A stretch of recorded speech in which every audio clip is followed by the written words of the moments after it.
নমস্কার আমার সুপ্রিয় দর্শক বন্ধুদের, কেমন আছেন সকলে? আশা করছি প্রত্যেকেই খুব ভালো আছেন।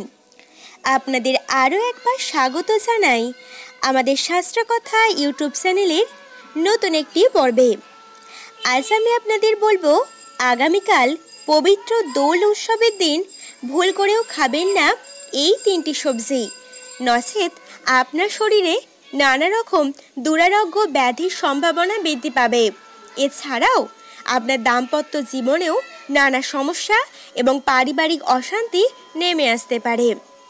সুপ্রিয় বন্ধুরা, এই দোলযাত্রায় শ্রীকৃষ্ণ এবং রাধারানী তার সখীদের সঙ্গে দোলের তথা রঙের উৎসবে মেতে উঠেছিল।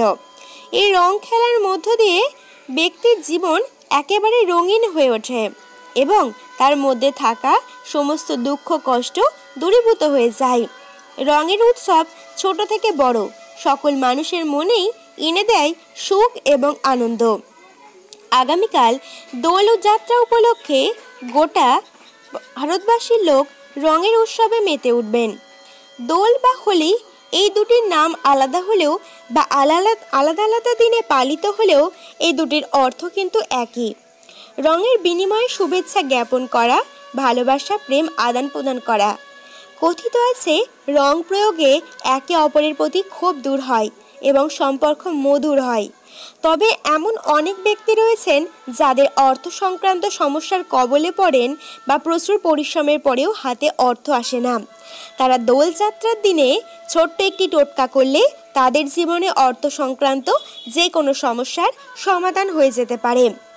দোলযাত্রার দিন সন্ধ্যাবেলায় জ্যোতিষশাস্ত্র অনুযায়ী পূর্ণ চন্দ্র ওঠার পর অর্থাৎ দোলযাত্রার দিন সন্ধ্যাবেলায় প্রত্যেকে চন্দ্র দেবতার পূজা করা উচিত।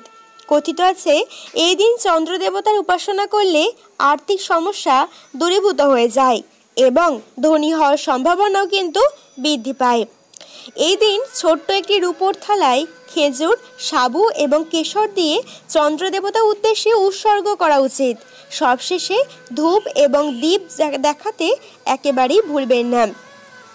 এই দিন রাতের বেলায় একটা গোটা নারকেল লাল কাপড়ে মুড়ে তাতে আঠা এবং সিঁদুর লাগিয়েও আপনি চন্দ্র দেবতাকে নিবেদন করতে পারেন। মোদ্দা কথা হলো, দোলযাত্রার দিন চন্দ্র দেবতাকে সঠিক নিয়ম নীতি মেনে প্রসন্ন করলে চন্দ্র তথা রাহুর দোষ দূরীভূত হয়ে গিয়ে অর্থভাগ্যের চাকা সহজেই খুলে যাবে। কিন্তু বন্ধুরা, দোলযাত্রায় শ্রীকৃষ্ণ এবং রাধারানীর অনেকেই পুজো করে থাকেন। সকলেরই ইচ্ছা শ্রীকৃষ্ণের আশীর্বাদ যেন তাদের উপর সর্বদাই থাকে এবং তাদের মনোবাঞ্ছা সহজে পূরণ করেন। কিন্তু আপনারা কি জানেন বন্ধুরা, আমাদের খাবার তালিকায় বেশ কয়েকটি নিয়ম রীতি রয়েছে। বছরের বিশেষ কয়েকটি দিন রয়েছে যেগুলি কিছু কিছু সবজি বা তথা কিছু কিছু খাবার গ্রহণ করা উচিত নয়। না গ্রহণ করার পিছনে যথেষ্ট কারণও রয়েছে।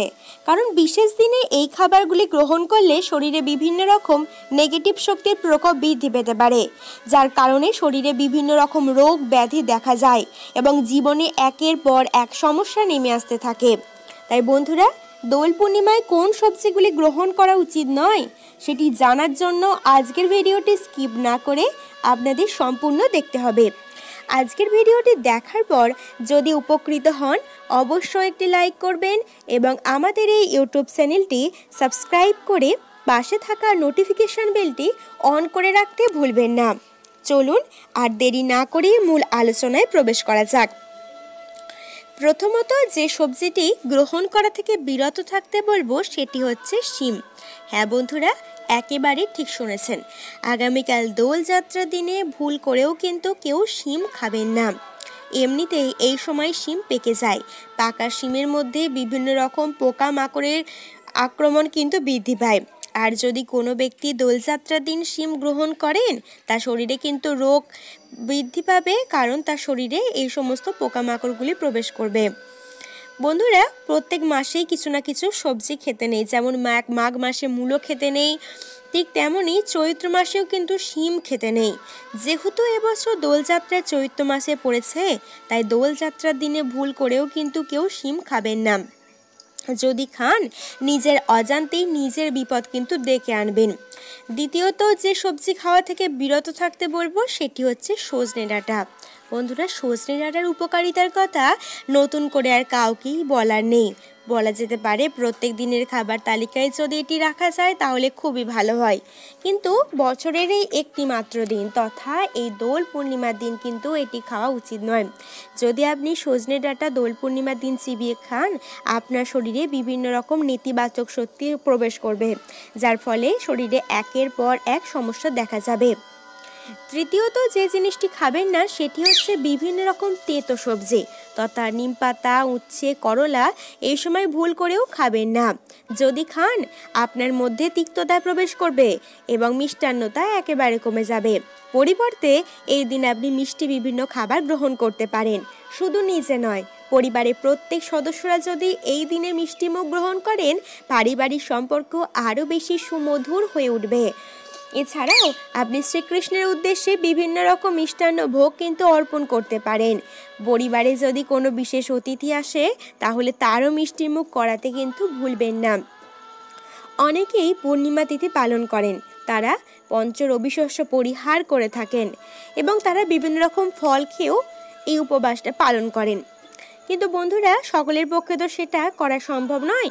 তাই তারা যদি এই দিন নিরামিষ আহার গ্রহণ করে এবং আজকের ভিডিওতে বলা সবজিগুলি পরিহার করে দিনটি পালন করতে পারেন তাহলে বিশেষ পরিমাণে সুফল কিন্তু লাভ করতে পারবেন।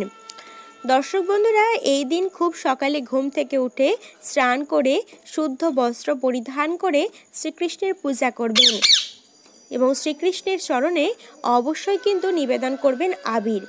আর বন্ধুরা, যেহেতু শ্রীকৃষ্ণের সবথেকে পছন্দের রং হলো হলুদ রং, তাই দোলযাত্রার দিন আপনি তার চরণে অবশ্যই কিন্তু হলুদ রঙের আবির অর্পণ করতে ভুলবেন না। এই দিন একটি তামার পাত্রে, সম্ভব না হলেও যে কোনো একটি ধাতুর পাত্রে কিছুটা গঙ্গার জল, সামান্য গুড় এবং একটু আবির মিশিয়ে সূর্যদেবের উদ্দেশ্য অর্পণ করে আপনি আপনার মনস্কামনার কথা জানাতে পারেন। তাহলে সেই মনোবাঞ্ছা সহজে পূরণ হয়ে যাবে। আগামীকাল দোলযাত্রায় শ্রীকৃষ্ণের পূজা করা হয়ে গেলে অবশ্যই পাঠ করবেন ছোট্ট একটি মন্ত্র।